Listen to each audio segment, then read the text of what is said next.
Hey, welcome to Speechless. We're glad to have you here live in the SCC studios in White Bear Lake, and also showing live out of SPNN in St. Paul.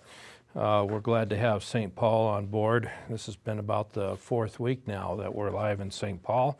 So anybody with comments or questions that are seeing this live on May 8th, feel free to call in at the number 651-747-3838.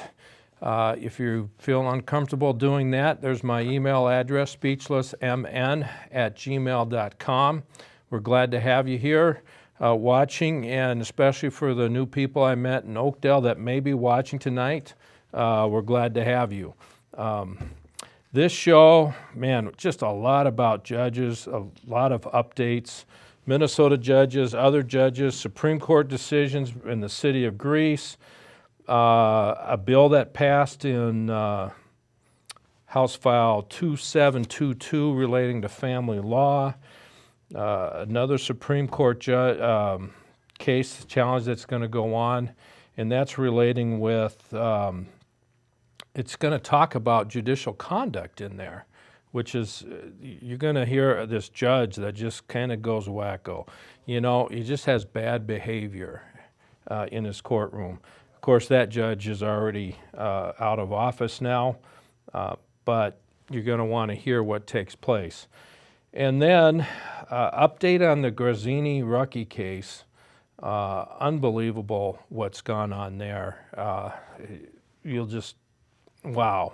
I can't believe it. I've seen it happen in one other case, and in this case the children died.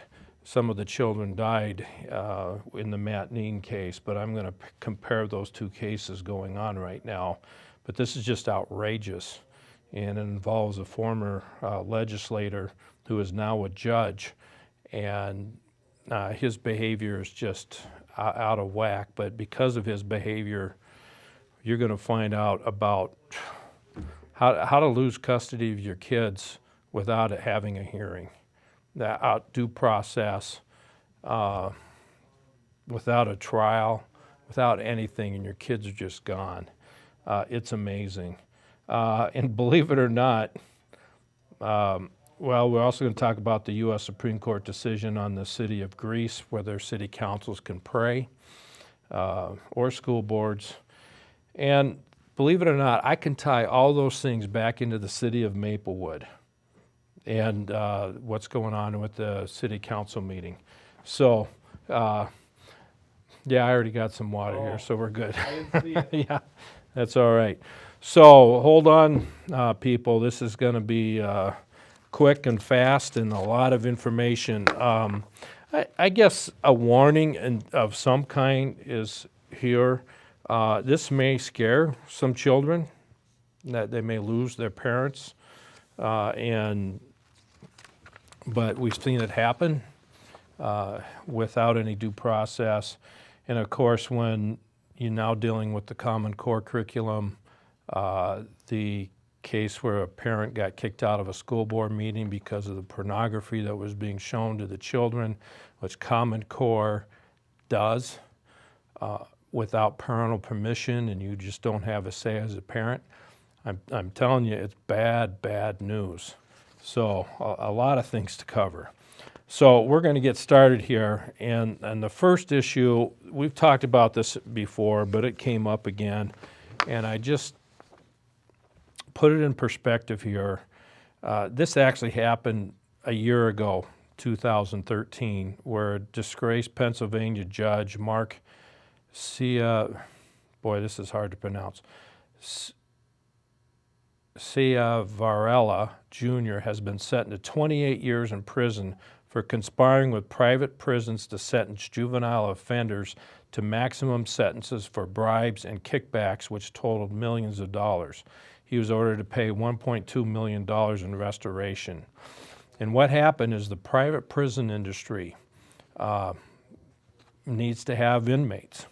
And this judge would send children to these minors, to these prisons, and then he would get a kickback from the prison.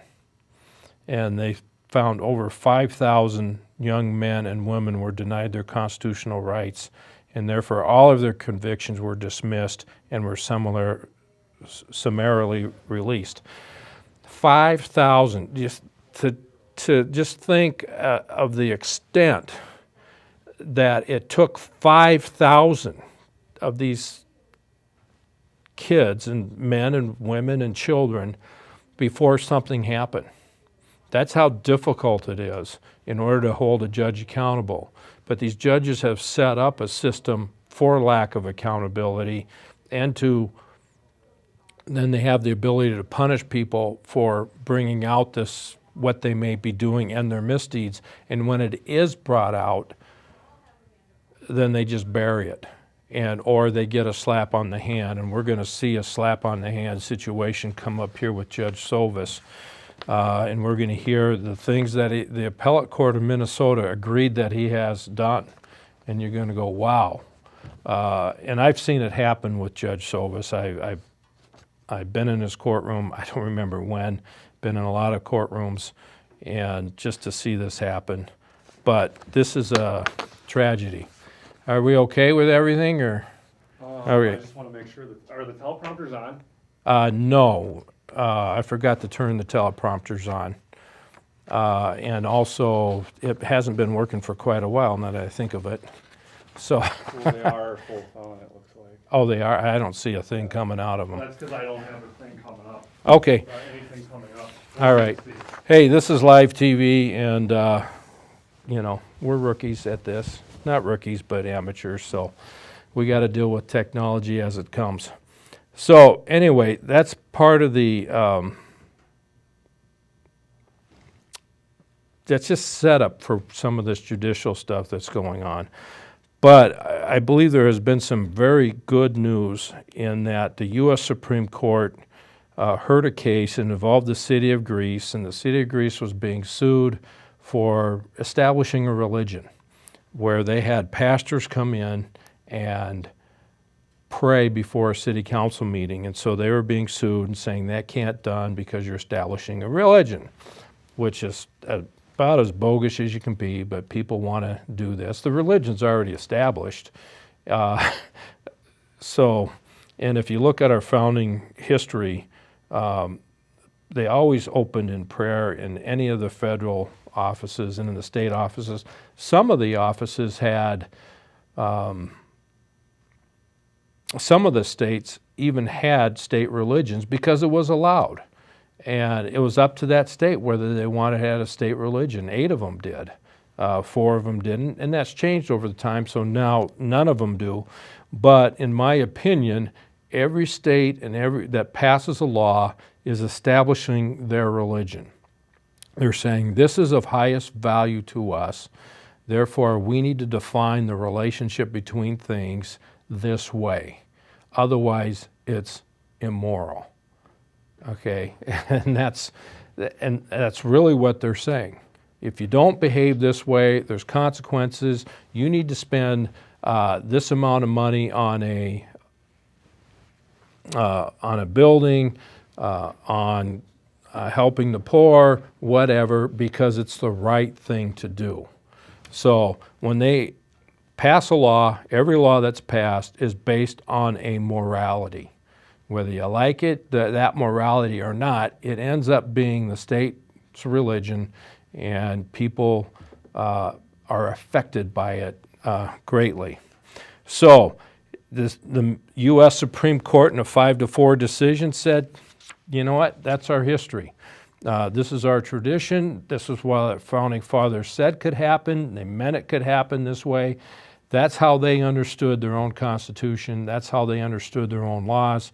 There's nothing wrong here. Go ahead, have your prayers. Pray to your God in your God's name, of course, which is something that's not allowed in the Minnesota House of Representatives, and Kurt Zellers stopped that from happening and totally took it out of the record that somebody, a pastor who came down to pray, prayed in Jesus' name, and took it totally off the records. That's why I will never vote for Mr. Zellers, because he doesn't understand freedom of speech and religious freedom. It's just, really bad news that he would do that.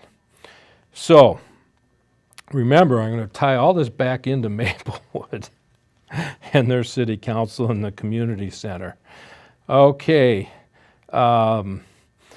Something that, of course, this show deals with family law and that we've been working on for a long, long time, is trying to make the family law cases more fair, have an equal footing for both a father and a mother, and that there wouldn't be this bias against any parent, which there's been a great bias against fathers.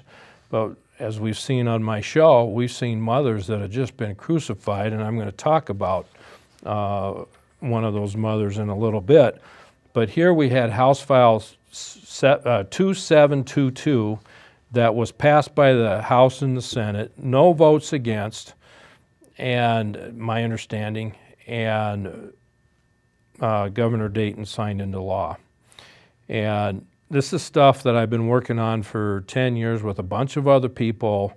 I'm just going to say Molly Olson with Center for Parental Responsibility, CPR, had a huge play in having this happen.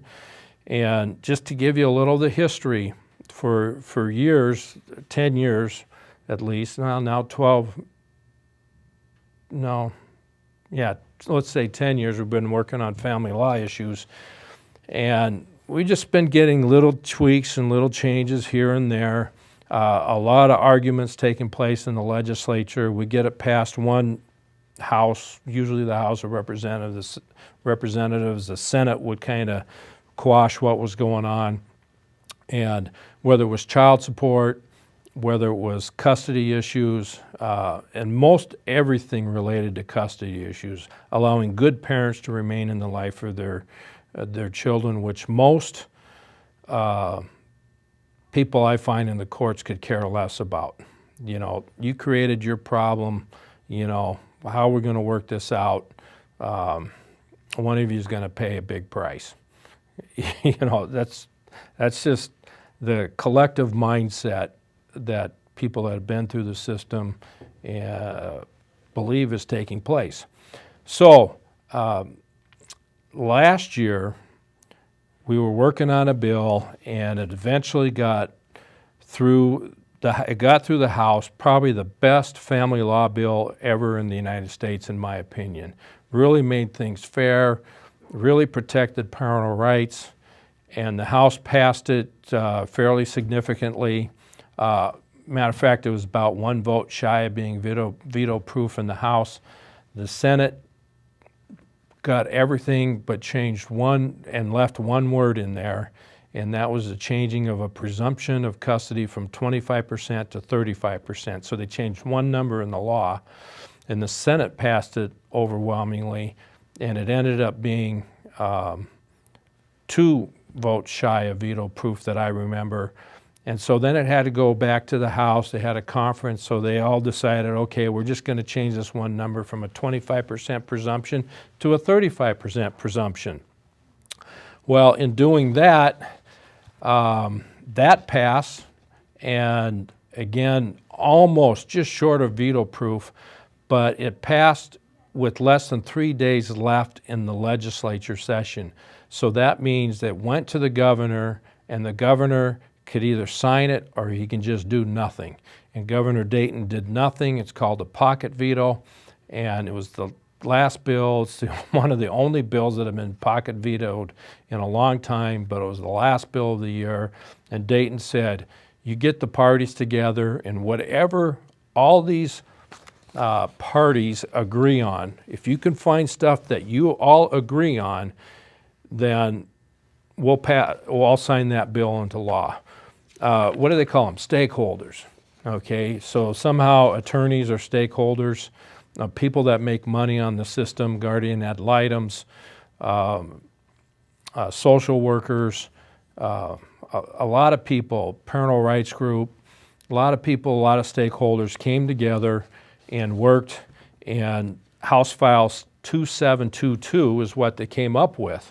And If you go into court, there has been a de facto presumption, and that de facto presumption was the mother gets the child. And I know I have people that disagree with me, and especially if you're in Scott County and even some mothers in Dakota County, they have a right to disagree with me, but there's something different going on in those counties that we can't lay our finger on it, but we think it's money. I personally believe that judges are being paid off by some of these fathers in order to get their kids, but you're going to hear even a worse story here coming up. So there's a presumption that isn't in law, but it was a de facto presumption in most divorce cases. What we did is we put into law and said the words, there is no presumption. So, factors when joint custody is sought says there is no presumption for or against joint physical custody except when domestic abuse as defined in section 518B.01 has occurred between the parents. That's new language. So we got it put into law. Everybody agreed. Instead of a presumption for joint physical custody, there is no presumption for or against joint physical custody. So the idea is they want to make it just on the best interest of the child, and you don't presume that because you're a mother, you're better for the child than the father is, or vice versa. Just no presumption whatsoever in the best interest of the child, which is, we can go into a long discussion on that. Is the best interest of the child the right standard? And I don't think it is the right standard. Whenever you put best interest, that means somebody is saying, I think this is best, and you as a parent, even though it's your child, I don't care. I think it's best for your child. And this is what's going on, whether it's the baby DNA bill. We're going to take your baby's DNA. We're going to make money on it. You don't get a dime. We're going to do all this research, which all this just passed in our legislature. And parental rights are being stripped left and right with the anti-bullying bill, the baby DNA, the surrogacy bill that's going through right now. Oh my goodness, so many things. So a lot to work on coming up to preserve parental rights in the future. And in Minnesota, the intent is to destroy these parental rights. So this best interest of the child, no presumption on either parent. Just we go through those 13 factors and decide based on those 13 factors plus a couple others that are thrown in someplace else in the law. So another change in this bill, disagreement alone over whether to grant sole or joint custody does not constitute an inability for parents to cooperate in the rearing of their children as referenced in paragraph B, clause 1. Yay! Woo! That is huge news because that was a big deal. Because you can't agree whether to have sole or joint custody doesn't mean you're incapable of cooperating and rearing the children. And that was used over and over and over again to strip fathers of being with their kids. Over and over. Well, obviously you can't cooperate, so therefore, father, you don't get your kids. Well, wait a minute. Maybe it was her that wasn't cooperating. Maybe it was her that was saying, no, I'm getting sole custody, and you have no say in this, and because we're not cooperating, father, you don't get your kids. And I saw this in different examples. I mean, it was over and over in case after case that this type of wording was used. You're not cooperating, father, you don't get your kids. Because of the de facto presumption that the mother would get the children. That's why. And so, father, if you try to get more time with your kids, you're not cooperating. You as parents are not getting along, so father, we're going to punish you. Of course, there are the exceptions to that, which are huge, we're going to get into. But this is a big deal. It's put in law. Judge, you cannot say that anymore. Both of these things you cannot say, which creative judge will get around those anyway, but at least they can't use it. It's not the easy out. We're going to find out as this law gets put in place, what are the easy outs going to be? Here's another big, if the parties disagree as to whether the court should award joint or sole legal or physical custody, the court shall make detailed factual findings. Key underline new change there, factual findings. It just said detailed findings. Didn't have to be factual, the judge can make them up. Detailed factual findings on each of the factors in this subdivision and explain how its findings on, that's new wording, on the factors led to its determination, new words, as to whether joint custody, new words, or sole custody would be in the best interest of the child. So now a judge just can't say you're not getting along, I'm awarding sole custody over here, joint custody is not an option. It's just saying you not only have to have factual findings, you got to say why it leads to sole custody or joint physical custody. You got to come up with a reason rather than just your opinions. Okay, I'm not paying attention to the camera here. Good, solid changes that we've been working on for a long, long time. You know, the other thing about when a law, and this is House File 2722, it takes on a life of its own. And people working on it for a long, long time, and finally it just goes. And this is one of those things. This is a bill that we've been working on for a long time in a different formats and different ways, and it went a different direction, and it just took a life of its own, and it got passed unanimously, and nothing was shoved down anybody's throat or going against. I'm surprised personally that the feminists went along with this, but they did. But I just think people saw that there was a problem.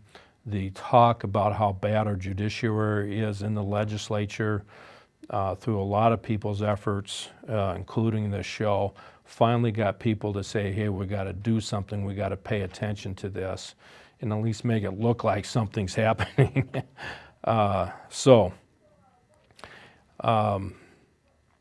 And with the life of its own, it just goes. And that's what happened here. Okay, another big change in this. The court, this is all new language here, the court, when issuing a parenting time order, may reserve a determination as to the future establishment or expansion of a parenting time, of a parent's parenting time.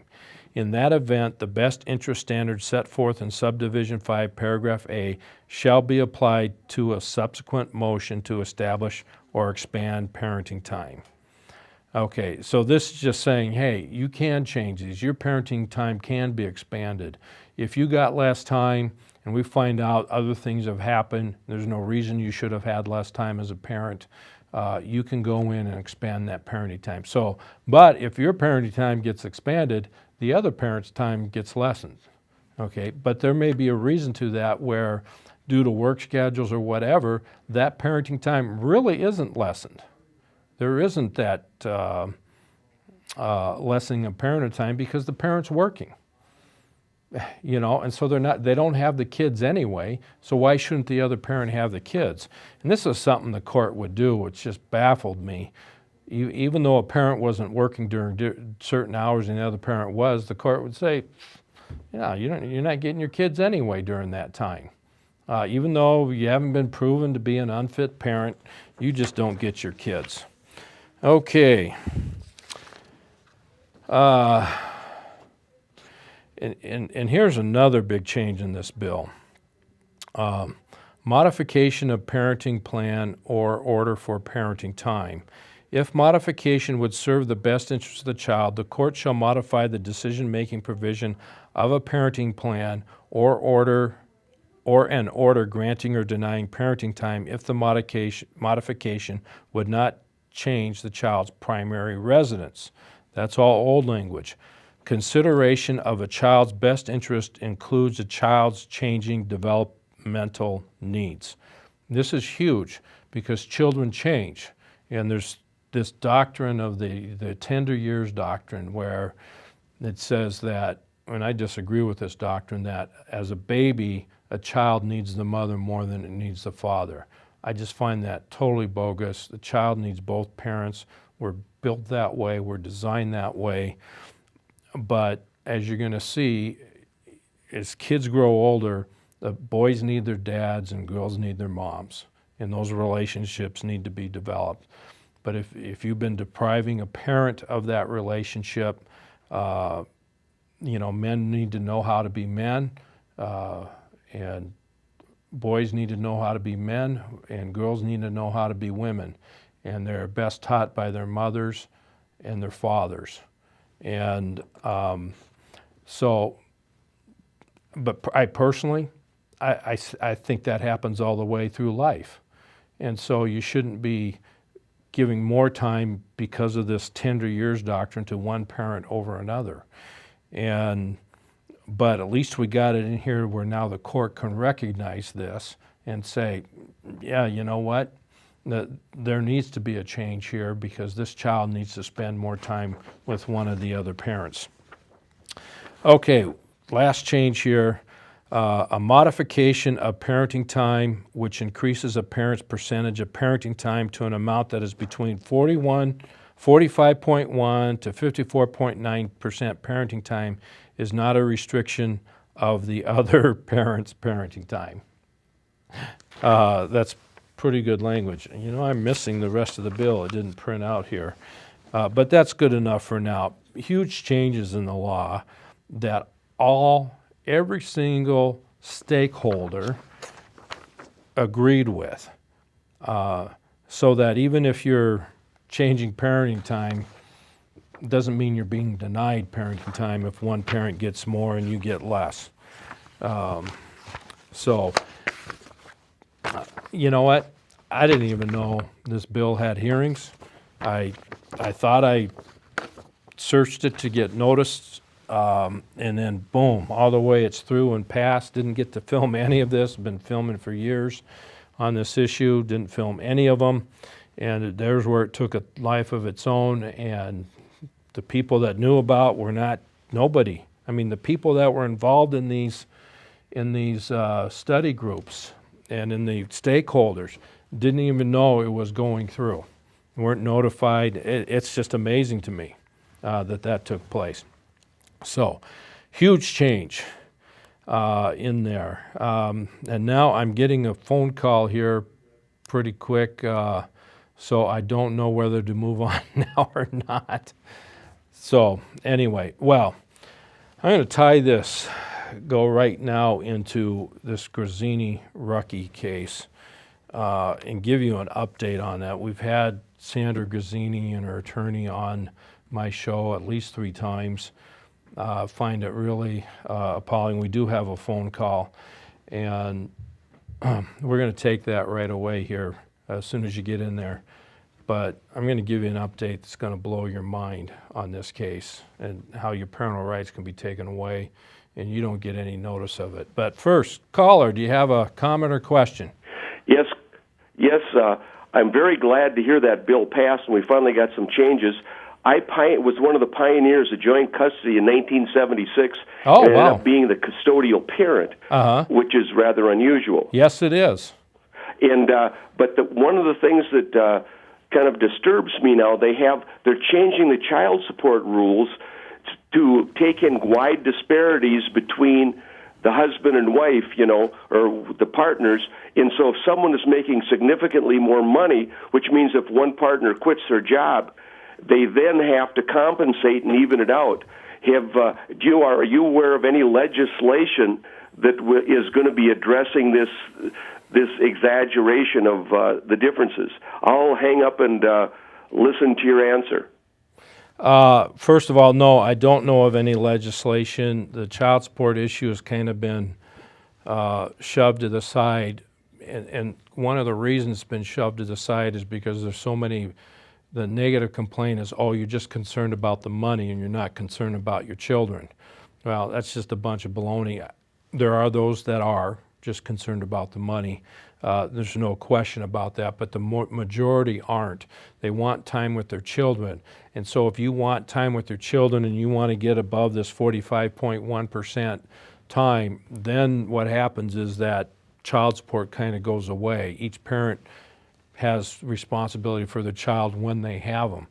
But that income disparity still comes into play. And yes, there was a change in the law that we fought against, that this Representative Steve Smith fought for, but it was a smoke and mirrors change.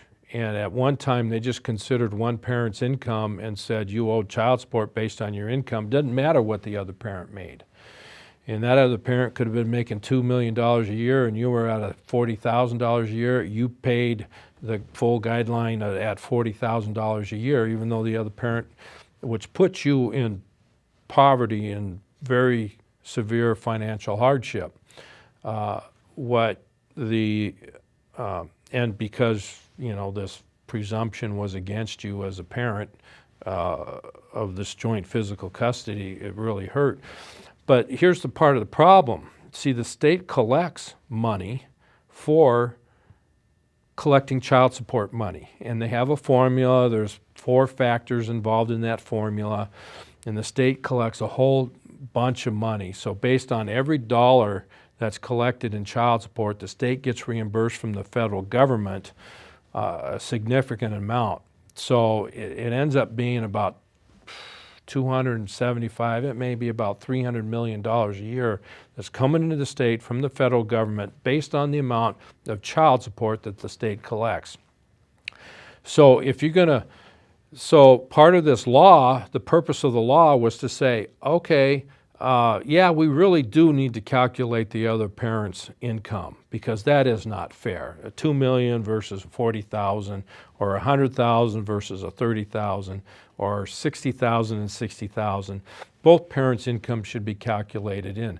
But you see, here's the problem. If they did it the right way and made a good, in my opinion, moral calculation in this, the state would lose a lot of money. Okay, with the child support, one, it's inflated. It's not based on what it actually costs to raise a child. It's based on that the child maintains the same standard of living, even though it can't happen in these situations. One parent's going to be financially crippled. So that was the concept behind this. But so the state couldn't lose this money. It would have gone down to about $150 million a year of federal reimbursement if they did it straight up and did it correctly rather than trying to collect money. So they had to do the smoke and mirrors program. So the parent with the one parent making $2 million and the other parent making $40,000, and with the formula, it came out as the old formula and the new formula that parent making the $40,000 still paid the same amount in child support. Now, how does that happen? Now, okay, there was, depending on the number of kids, there was a discrepancy. Okay, one person could have come out better, another person could have come out worse, but not much. You're talking about $30 to $50 difference. But you see, the state couldn't. They had to do this smoke and mirrors program. Now we're including both parents' income, but they still ended up with the same dollar amount that the non-custodial parent would owe because the state would lose that funding from the federal government. So that's a long answer, but the bottom line answer is no changes right now going on because it just is more important to deal with the custody issue. It's more important that you spend time with your kids. And that was the biggest factor that was going on. And it's a step in the right direction. There's a lot of things I don't like about this bill, but it's a step in a direction some of the most significant changes that have taken place in a long time. Still does not protect parental rights. We've got a huge problem with the harassment and restraining orders. All this goes out the window if a parent says, oh, the other parent's abusive, and they get a harassment restraining order or an order for protection. All this stuff goes out the window, and it is so easy to go and say, I've been abused, especially from a woman, to say that. And then they get the leg up in the divorce situation or being able to take away the custody. And we got a whole bunch of lawsuits going on in regards to that one's getting ready to go to the U.S. Supreme Court in the Rue versus Bergstrom case on the 50-year restraining orders. Took the Minnesota Supreme Court over 16 months to decide this case. And they say 50-year restraining orders, even though the due process is just thrown out the window, even though there was double jeopardy, but double jeopardy doesn't count in civil cases, even though it sends somebody to jail without any evidence and without a trial. I mean, it's in my opinion, it's just bad news. So, and we're going to talk about these harassment restraining orders in a little bit, but we're going to save a lot for another show because it's just going to spell out how it works. We'll get an attorney on here to show what the challenges are, how a person's due process rights are denied. But Grazzini-Rucki case, just a quick rerun. Sandra Grazzini-Rucki got her children in a divorce, got full custody, and then without an evidentiary hearing, that all got turned around where her husband got full custody of the children, legal and physical custody, and there were some over 90 motions, I believe, filed in this case and ruled on without a hearing, and over 3,000 orders. I mean, you know, there's an order will have a subset of, 100 to, anywhere from 1 to 200 orders of what the Sandra had to do, but there was no due process in any of these orders. This was done by Judge Knudsen, and no due process in she didn't appear in court. She couldn't argue these things. It was bad, ex parte meetings. But here's the kicker in this case, okay? She lost custody. The father was deemed to have best interest of the child. He got the children, full legal, full physical custody of the children, okay? Here's what's happened in the last couple weeks. Sandra got a letter from child support. That child support said, Sandra, we have to notice you that your children, instead of sending it to the father, the child support has been rerouted to the to the father's sister, Mrs. Love. Okay, and I don't have the documents here, just had to scramble to get here. And that set off an alarm. And why is this taking place? Why is the sister receiving the child support versus the father? How can that happen? And what they found out is that the father ended up putting the children into foster care. Mother wasn't noticed. There was no termination of parental rights here, even though she didn't have physical custody and legal custody. That doesn't mean that the father's going to give them to foster care, that the mother doesn't have a say in this. But that's what happened. The father, and that the mother can't move to go get the children. Obviously, the father doesn't think he's best for the children to give them over to foster care. But then obviously, the mother has a right to go get them. But it didn't happen. So in this process, the father's sister gets the children and is collecting MFIB and child support, which is, in my opinion, a scamming of the system. And so what this father is really getting is daycare paid for by the state, with MFib, all the health benefits, paid for by the state, and the mother is totally out of the picture. No termination of parental rights, no hearing, nothing. I mean, it's just amazing to me that this is taking place. And of course, a lot of this is my opinion here. Some of the details, I'm not filling in a lot of the details. It's a very complicated case, but on these issues, it's not that complicated. I have never seen this thing happen except for one other case, and that's the Matt Neen case. And he's been on my show 4 to 5 years ago, and it's just a tearjerker. Here's a man who went to the county and said, hey, I'm having trouble with one of my older children. I need help. And the county came, and this is a decent man. He's got a decent job, works hard, involved with his kid's life, and the state came and said, we're taking all your kids. And they take his oldest kid and put him in one of the youth facilities where he gets sexually assaulted on video. And prosecution, what happened in this case? I don't remember the details. The other two kids go to foster care, and here's how, and this is why it's similar to the Rucki's case, but different. They go to foster care, and what happens is this foster care, one of the mothers in foster care, it's a lesbian relationship, and she has a daughter with disability needs. And so the mother can't take care of this daughter, so she arranges for her lesbian lover for the state to pay for her to take care of the daughter, okay? And then she is a mother who can't take care of her own daughter, needs state aid, goes out and does foster care for two of Matt Neen's children.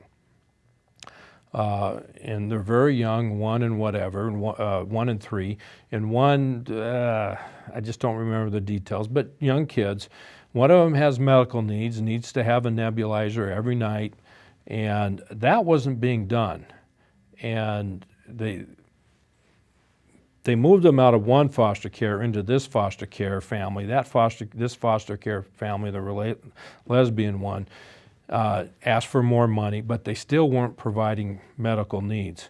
And what Matt thinks happened is, but here's the whole arrangement here, is that the mother who can't take care of her daughter and needs help from the state can now foster care 2 other children, and wasn't taking care of one of Matt's children, and we think died. And because of that death, because he needed the nebulizer and it wasn't being done, they locked the 2 children up in an upper stairs bedroom, started a fire.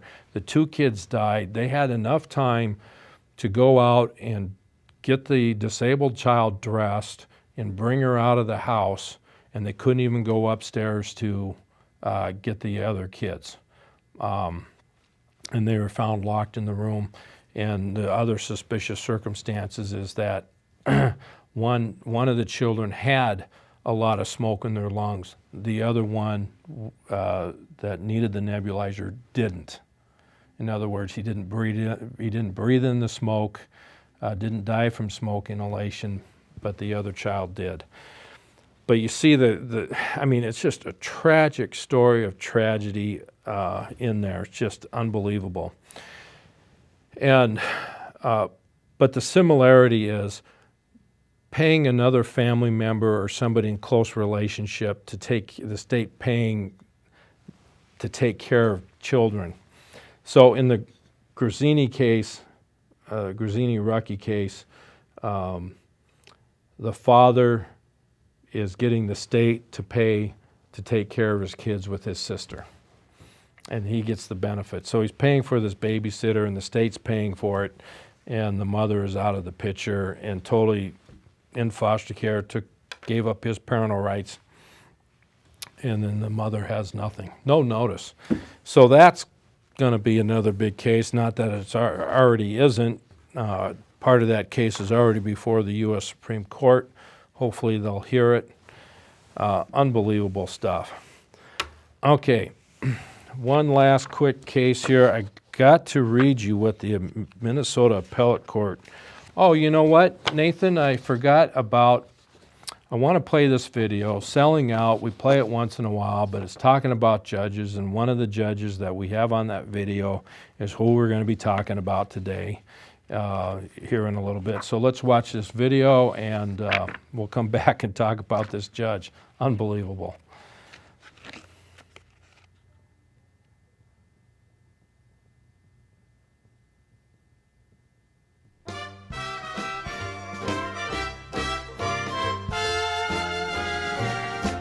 Selling out is easy to do.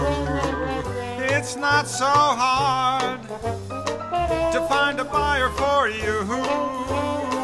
When money talks, you're under its spell.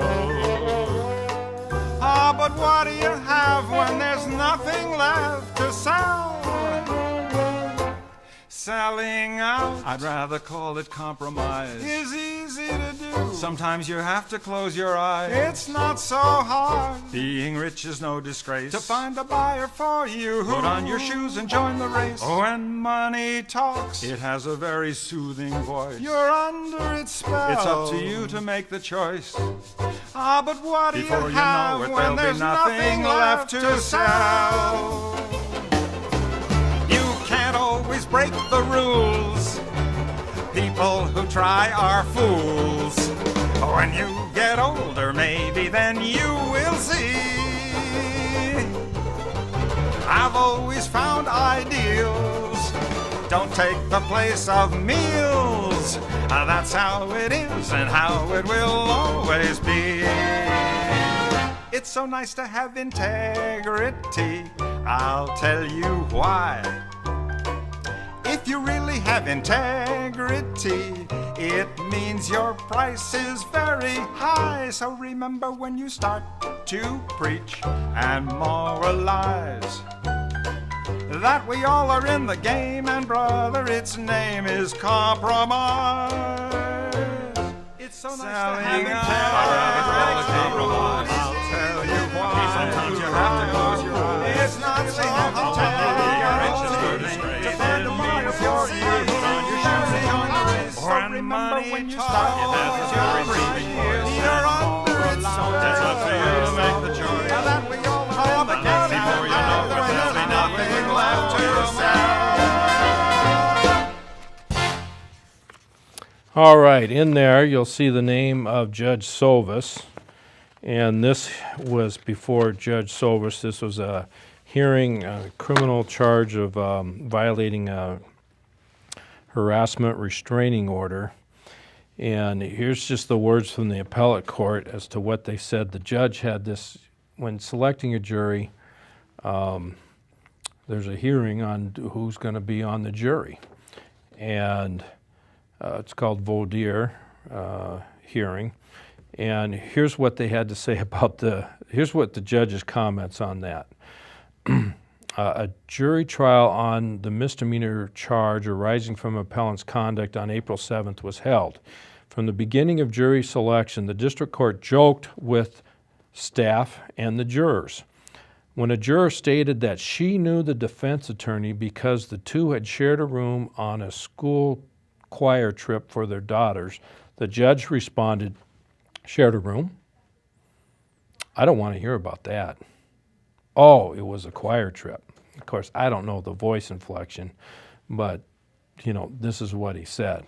I mean, totally out of line for a judge to say that. Okay, a few moments later, when a deputy entered the courtroom, the judge stated he wants to make sure we're safe. I don't know. We have a couple women sleeping together, but besides that, everything else is okay. I mean, this is outrageous. This Judge Sovis, today, to a juror who stated she had been a victim of crime after stating she had been a defendant in a civil lawsuit, the judge stated, "Interesting life, Gene." At one point during voir dire, that's this hearing, the judge asked the jurors, do you guys have lives? you know, why would you be on a jury trial? You know, obviously you don't have a life if you're going to be on a jury trial. How can you afford the time? When told by one of the jurors that he managed a Domino's pizza restaurant, the judge asked, "Do they still taste like cardboard?" When the same juror said he was unmarried and the judge asked if he had children, the judge stated, "You would be surprising how many times I get a yes to that. Not married and have children." When one of the jurors stated she was a homemaker, the judge responded, "Homemaker? I haven't heard that for a long time." To another juror who stated she had a 42-year-old child, the judge stated, "You don't look like you have a 42-year-old. You don't look much older than 42 yourself." Wow. Wow. Very good. When told one of the jurors worked at a commercial bakery, the judge asked if the juror would bring in baked goods the next morning. "Treats are accepted. You guys have to keep Patrick on here, okay?" After one juror stated he had worked in the Northwest Airlines stockroom, the judge asked, "Is that where they steal all our bags and put them in there?" When told of consecutive ages of a juror's 4 children, the judge stated, "Well, you weren't shooting blanks. We know that much." I mean, that's just outrageous, these things the judge was saying. Totally uncalled for. And then before jury's instructions, the judge stated to the jury, I'll give you the instructions. You'll go into your deliberations and all be done because I won't lie to you. I've had a half-day vacation for some time to play in a golf tournament tomorrow afternoon, so I will be out of here by noon, come hell or high water. After jury instructions, the judge stated to the jury, now the only thing that is not in here that I should tell you is that deliberations are now in your hands, which means that you are in control of your destiny. You can stay here hypothetically as long as you want, and if you want to stay through dinner, we'll buy you dinner. All right, Judge Sovis, who ended up drunk driving last a year ago, not last December, but the year before that, ended up getting a DUI for hitting 5 parked cars. And here's the punishment Judge Sovis got. He got a year disability pay, and then he gets to retire with full retirement. And for this, what did he get? Nothing. I mean, and we're going to go over next week some of these judges that are doing this type of thing in the courtroom. Very similar thing. If you and I just weave between the white lines, we get pulled over and get a ticket for weaving between the white lines, and we have to pay. But these guys pay nothing. These judges, when they violate, when they have misbehavior, when they don't act right, nothing happens to them. And part of this lawsuit was saying the judge was unfair, didn't do the right thing, didn't bias the jury, told them they had to be out of there, but then said they didn't, you know. But just with all the way he conducted himself as a judge, did not give this person a fair trial. And the appellate court said it doesn't matter what he did. He did say that they can stay as long as they want. Therefore, he got a fair trial and denied this appeal. There's other issues going on with that case. We're running out of time. But quickly tying in all this together with the Maplewood Community Center and Maplewood City Councils. Probably part of the reason the Maplewood is in such financial debt and why their Maplewood Community Center has been losing approximately $300 to $800 to $1 million a year. It's probably because they don't pray before their city council meetings. And they don't have the wisdom of God in their city council meetings. And they've turned, and with the community center, what they've done is turned Maplewood into a religious cult, in my opinion, and here's why, is because it's forcing people to pay for something that they don't get to use. With this deficit spending, and in the meetings they're talking about, we're going to have, not only with the deficit spending, we're still going to have $1 million of expenses a year for a number of years into the Maplewood Community Center for repairs. And see, what's that forcing people is to spend their money on things that they cannot use, and therefore you have no freedom of association. And it ends up being a religious cult of human secularism, which says we can force you to do what we want. It ends up being their religion. Okay. And so what I would recommend Maplewood to do is stop this trying to think you solve every problem in the world. That's not your job. Your job is to protect the public good, and everybody, a community center, doesn't do that. You're not to force association with people. Start your city council meetings with prayer. Why don't ask for the blessings of God? Why not? It's not going to hurt you. Might even help you in your deliberations and what you think and what you say, and especially for some of you city council members, and how you conduct yourselves in the meetings and the arrogance that you show to the people of your city. Not a good thing. Well, folks, city council members are judges too. They make judgments, they make decisions. They don't always do it on good principles and good values. Our Constitution lays those out. And we need to have prayers at Maplewood city council meetings. Community center needs to be sold. And we need to live in freedom. Remember, if you don't stand up for other people's liberties, who's going to stand up for yours?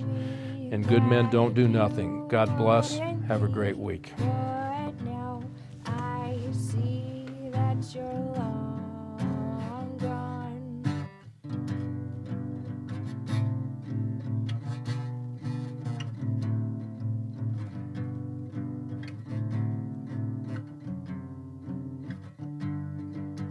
Days go by, the forest sets on fire.